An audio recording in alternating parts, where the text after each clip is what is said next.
session. Hope you've all had a fantastic Eid holiday. We're excited to be joined by a very special guest today who will be guiding us through a simple framework on how to create compelling narratives as product managers. My name is Mudassar Bungash, and I'll be your host for today's session. So now, whether you're joining us from LinkedIn or YouTube, please post your questions into the chat and we'll bring them up during or towards the end of the session. Our topic for today is storytelling for product managers, a simple framework that's a Swiss Army knife for everything a product manager does. And to walk us through that framework, we're excited to have Nils Davis join us today. Nils is a 25-year product management veteran with broad expertise in products for project, product, and portfolio managers. So he's been building product for product managers, which is amazing. In addition to working on individual products, he has also led product teams at multiple organizations. As a management consultant, he provides product management expertise on demand and has guided product teams in market and product discovery, tool selection, process improvement, and portfolio rationalization. Currently, he's a senior product manager at TriNet, as well as host and producer of the Secrets of Product Management podcast, which has crossed 135 episodes. So that is awesome. Congrats on that. He's also the author of the Secret Product Manager Handbook. So do check out his podcast and book at, and I love this URL, one word, alltheresponsibility.com. That's alltheresponsibility.com, one word. So today he'll be speaking about what I consider to be one of the most critical skills of a good product manager, and that's storytelling. So Nils, it's a pleasure to have you. Over to you. Thank you very much for the warm welcome, and I'm really happy to be here and to share this framework that, as I call it, the Swiss Army knife. The Swiss Army knife is actually really kind of an important thing to me. I grew up on a farm way out in the boondocks in Northern California. The nearest town was a 45-minute drive away. And so working on a farm, you're always doing chores and things like this. When I was about 14, I got a Swiss Army knife for Christmas. And it turned out to be something that I used every day, all the time. Every single job, the Swiss Army knife helped on. And, the Swiss Army knife, it's maybe a good metaphor for product managers anyway. It knows how to do lots of things. It's not necessarily the best at anything, but it can handle lots of different things, and it's always got this ability to provide value in any situation. Hopefully, as product managers, we are doing the same thing, providing value in any situation. So, when I had the Swiss Army knife, it was, as I say, it was an everyday carry. I used it every day, and it had added value, everything. And I think storytelling for product managers is very similar to that for us, in terms of every single thing that we do as product managers, whether it's doing market discovery or motivating our developers or taking our products to market, storytelling will make us more effective at that if we approach it right. And so I'm going to talk about how to do that. I was never a good storyteller. My father-in-law, who's in this picture here, I don't know if you can see him very well, he was a great storyteller. He could turn anything into a story. But for me, it was always a challenge. And this also caused me problems. It meant that I was not necessarily as good at persuasion as I would like to be, or creating a value proposition. I didn't really understand how to do that.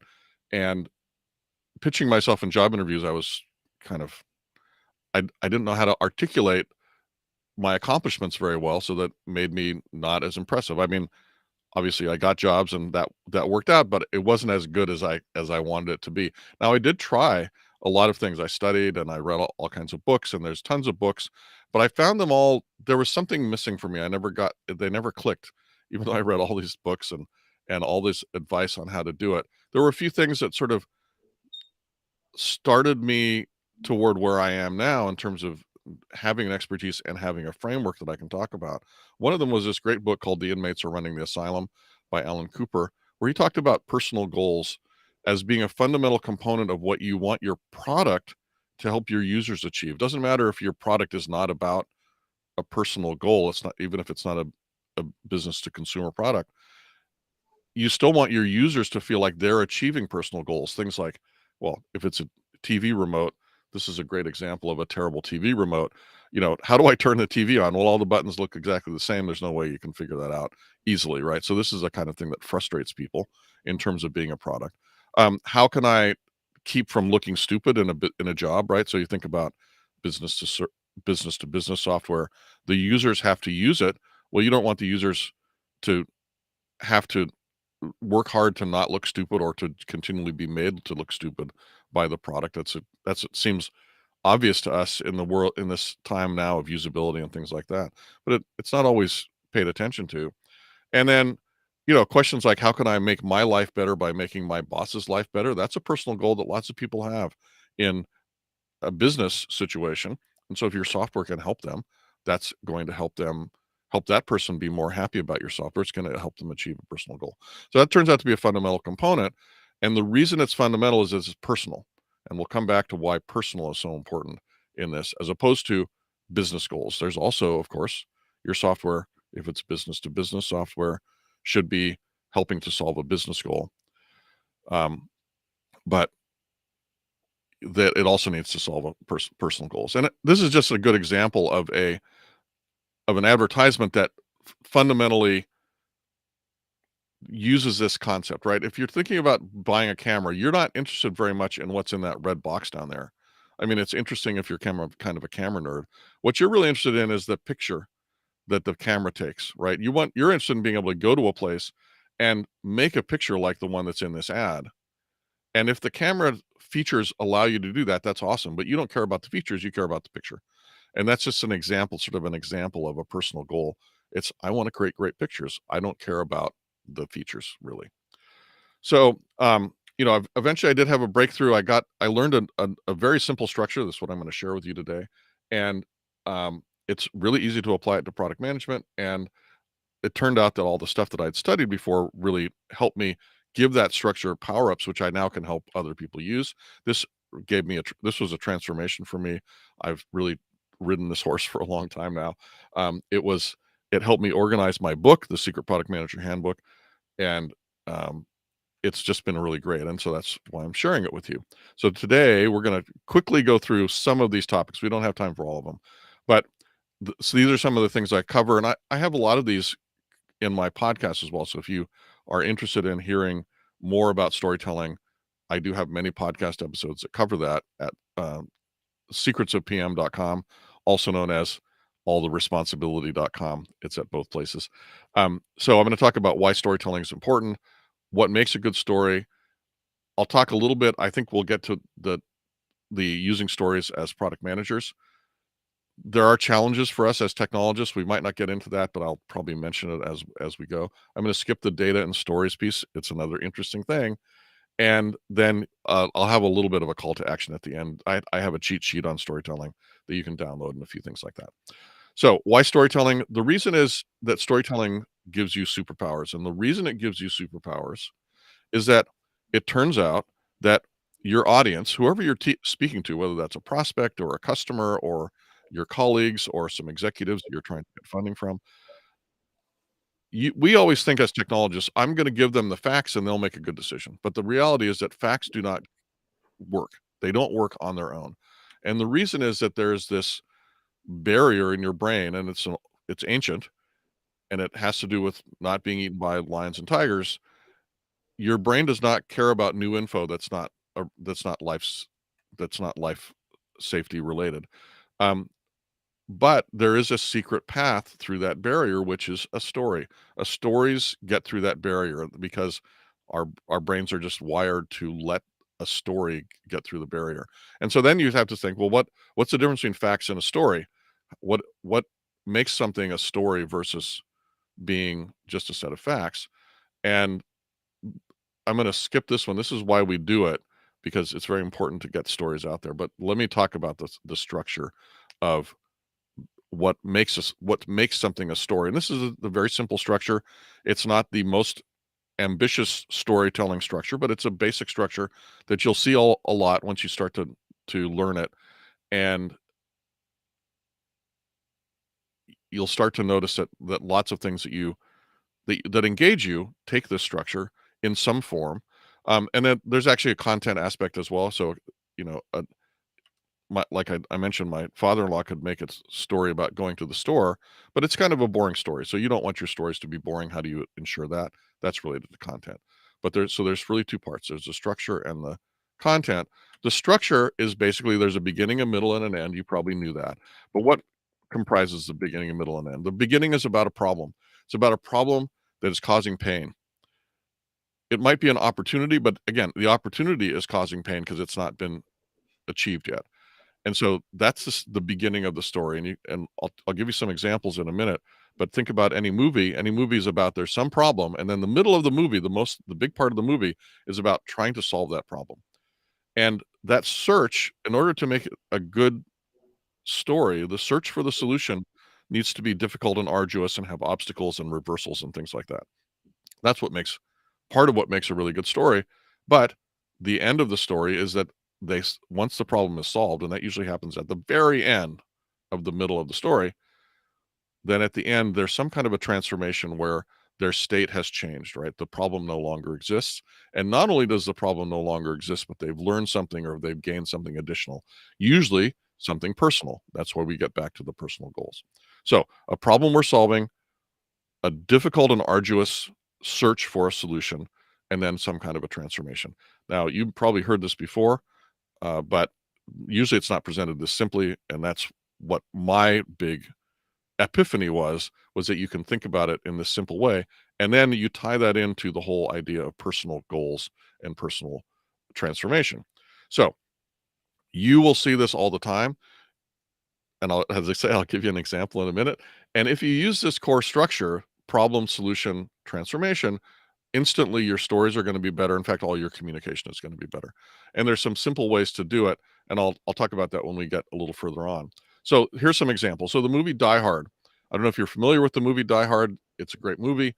Basically, Bruce Willis he's estranged from his wife. He's flying to LA to try to reunite with her. Well, she turns out to have been kidnapped or taken hostage in a big building. So he has to go try to rescue her. And most of the movie is taken up by this rescue up and down this giant high rise in Los Angeles. And, you know, there's all kinds of things going wrong. There's a reversal where he finds out, well, they said they were taking the hostage for a certain reason, but it turns out to be a different reason, which makes the rescue even more urgent. And then at the end, of course, he gets back together with his wife. So that's the problem, estranged from his wife. And then a bigger problem, he has to rescue his wife. And then the solution, hard and arduous, running up and down the building, shooting bad guys. And then the transformation, gets back together with his wife and is redeemed somewhat as a cop as well. So that's part of a sub story. But if you think about The Wizard of Oz, same thing. Dorothy's bored. She's bored with her life. She goes through this big adventure and finds out, her life back home in Kansas is great. I don't know if you know The Wizard of Oz. I'm old, so The Wizard of Oz. I've seen it. It was always, it was on every year when I was a kid. Yeah. Every book is like this. Advertisements always, some good advertisements incorporate this. In fact, my favorite advertisement is this one. It's one picture. It has no words, and yet there's a story, right? The story is the problem is implicit, right? It's like, I didn't used to be able to listen to my music when I wanted to on my own. And then I found the iPod and now I can, right? It's a simple story, but it's very personally relatable. It's about personal goals, which is I want to listen to my own music in my own way, in my own space. And I just love these ads. And it turns out that when Apple uses ads that tell stories, I don't know if you have the Apple ads in Pakistan or not, but there's a whole series of ads about shot on iPhone. Well, shot on iPhone, that's a story, right? There's a picture that you don't know anything about, but you think, well, somebody went to that place. They thought that was interesting for some reason, and they were able to use their iPhone to take a picture of it. And now they have the memory of it, right? That's a whole story. When they do non-story based ads, like they do beauty shots of the phones don't sell as well. The phones definitely sell better when they have stories in the ads. So let me just rewind, and I'll show you how I'd already used the structure in this presentation, right? So I talked about a problem that I had, which was that I didn't know how to tell stories. I talked about my search for a solution, which was challenging. And then at the very end, I found this thing. And then, of course, I talked about the transformation it gave me, which is all these tools and the fact that I'm on this webinar with you guys and all that.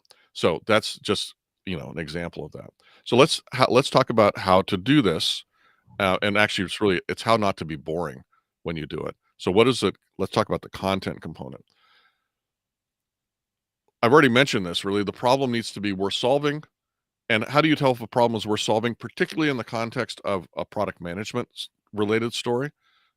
If it's about, say, it's about your customers, well, they should have obviously our customers. We want our customers to spend money on our product, and if we're building it from scratch, we want to know that they're going to be willing to spend money on solving the problem that our product solves. Well, how do we know that? Well, they've tried it before. They've tried something that failed. They spent some money on it. They put some resources into it, something like that. That shows that the problem is worth solving. Um, and also their previous attempts at solving it have failed, right? That's how we know we've got the middle of the story, that's going to be compelling, right?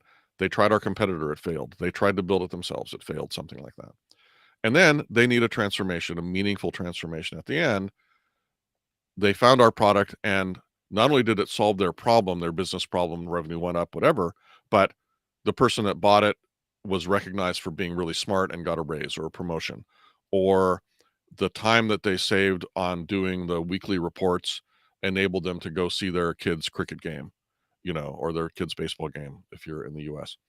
Um, or maybe they got some recognition or something like that. So this is what makes a good. These are the content components of a good story. A problem that is worth solving, meaning that they tried, and as I said, good evidence is that they tried to solve it and failed. Then that solution piece where they're searching for a solution and they can't find it, they can't find it, they can't find it. Oh, now they found our thing.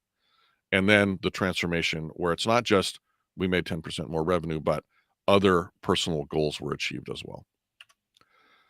We're technologists, so we share some problems in the storytelling realm that you have to sort of overcome consciously.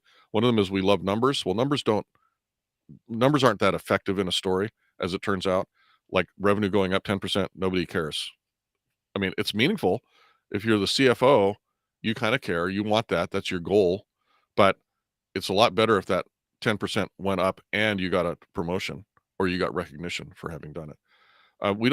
We tend to not like the mushy stuff as product managers because we think it's emotional and goopy, but this is actually fundamental to good stories, right? People achieving something that's personally meaningful to them. Um, Stories start from a problem, and part of our job as product managers is to resolve and avoid conflicts. But a good story is built around a conflict, the problem that can't be solved. And these are all handicaps. So these are things to keep in mind. So you have to ask the right questions about the problem, the path to the solution, and the transformation. And as I mentioned, I have a cheat sheet. I'll give you the link to that at the end. And it has all these questions. So I'm going to quickly review them. What would have happened if this problem hadn't been solved? So think about a situation where sales isn't making quota over and over again. Well, what happens I mean, in that sense, that's bad. That's bad enough. But what happens if sales continues to not make quota? Well, maybe a bunch of people get fired or the company goes out of business, right? Those are potentially the end goals. And so in your story, you might say, we were on a very bad track. We weren't making quota. We kept missing quota every quarter. If we kept on this way, the company was going to go out of business. It's true. Even though maybe nobody talked about going out of business in the reality, but that's what would happen if you didn't solve that problem. Just as an example. So what would it have cost, right? It might have cost a bunch of people's jobs. It might have cost a lot of money. So this is all about getting to why the problem is worth solving. Now, what about getting to the solution? What are the things that were tried and didn't work and then tried and worked?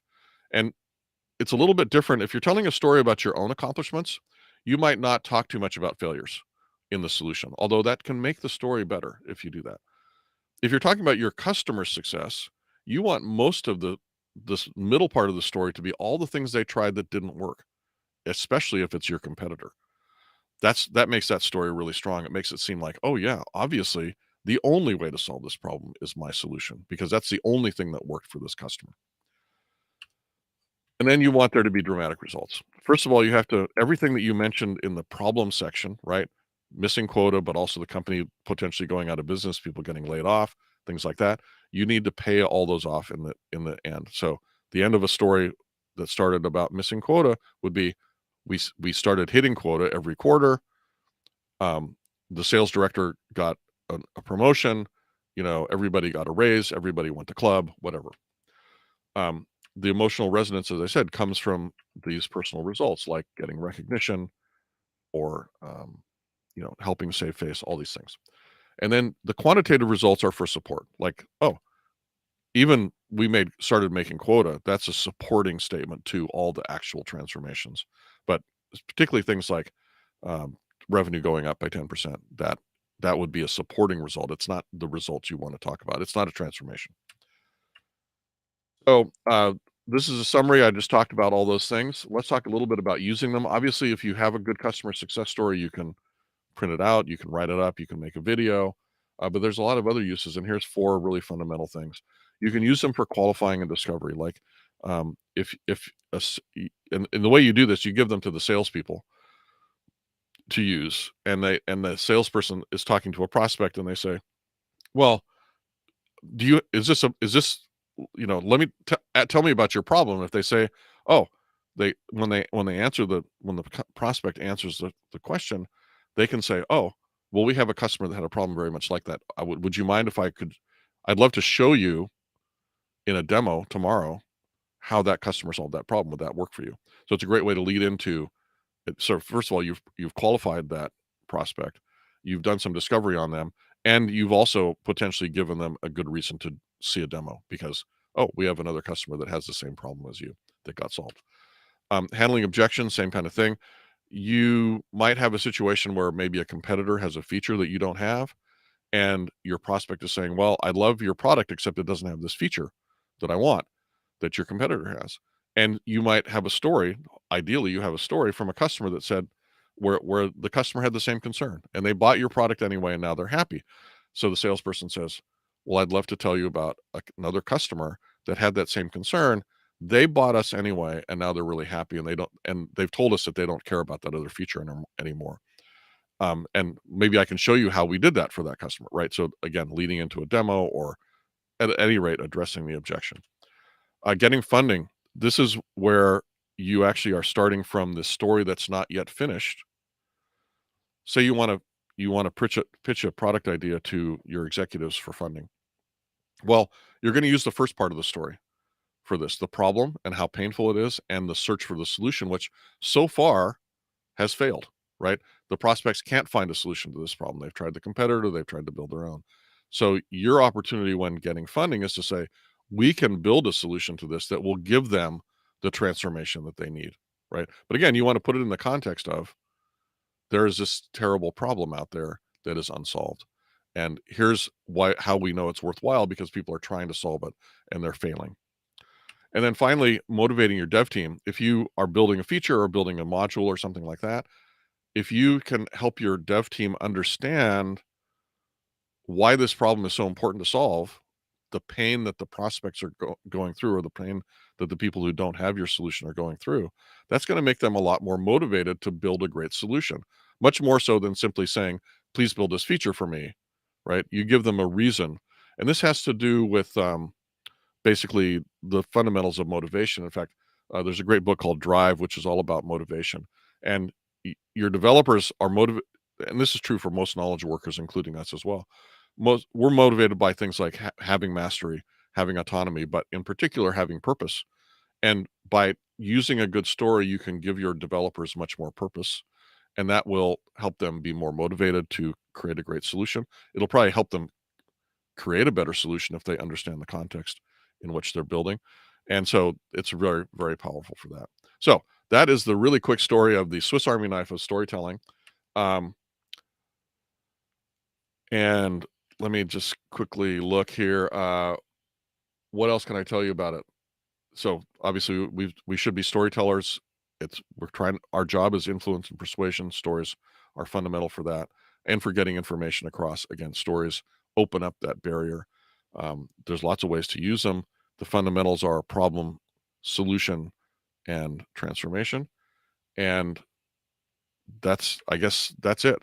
So what can you do today? Well, first of all, I would suggest literally internalizing this mantra of a problem we're solving, a difficult and challenging path to a solution, and then a meaningful transformation. I will give you the link to download my cheat sheet, which has great questions for finding problems, finding out what people did for solutions, and what the transformation is. And you need to start asking those questions that elicit those personal goals and their achievement. And so that's really for the transformation piece. So secretsofpm.com/cheat sheet is the URL. It has all the questions. You can download that. And that's really quick my view of storytelling for product managers. I'm wondering if anybody has any questions. Awesome. Thank you so much, Nils. So actually, I have a question. So,